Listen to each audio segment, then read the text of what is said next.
का कसूर जमुना छोड़ के तू गईलो, सपना दिखा के सपना सपना हो गईलो। भइल का कसूर जमुना छोड़ के तू गईलो।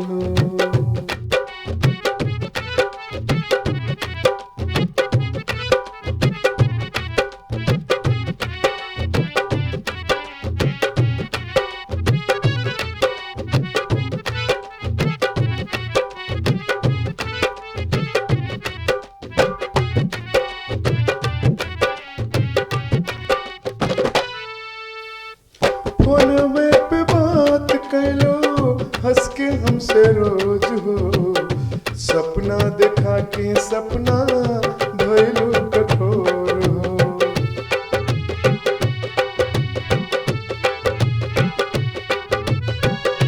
फोनवे पे बात कैलो हंस के हमसे रोज हो, सपना दिखा के सपना भइलो कठोर हो। वादा कई के वादा सभे तोड़ी के तू गईलू, भइल का कसूर जवना छोड़ के तू गईलू। सपना दिखा के सपना सपना हो गईलू, भइल का कसूर जवना छोड़ के तू गईलू। सपना दिखा के सपना।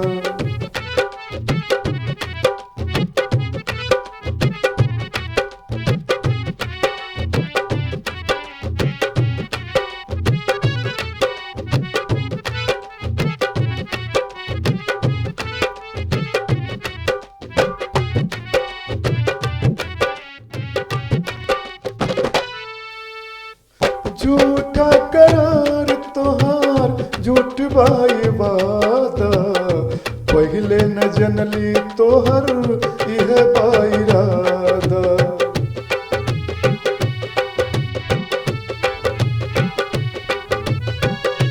झूठा करार तोहार झूठ बाई वादा, पहले न जनली तोहार यह बाइरादा। शीशा जैसे दिलवा हमर तोड़ी के तू गईलू, भइल का कसूर जवना छोड़ी के तू गईलू। सपना दिखा के सपना सपना हो गईलू, भइल का कसूर जवन छोड़ी के तू गईलू। सपना दिखा के सपना।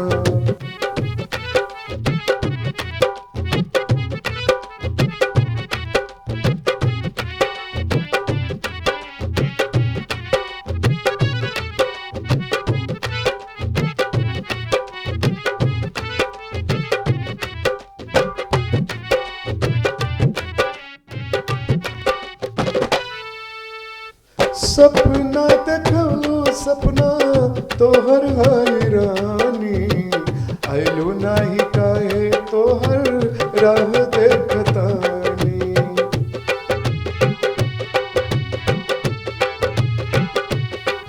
ओ सपना देखलो सपना तोहर हैरानी, आइलो नाही काहे तोहर राह देखतानी।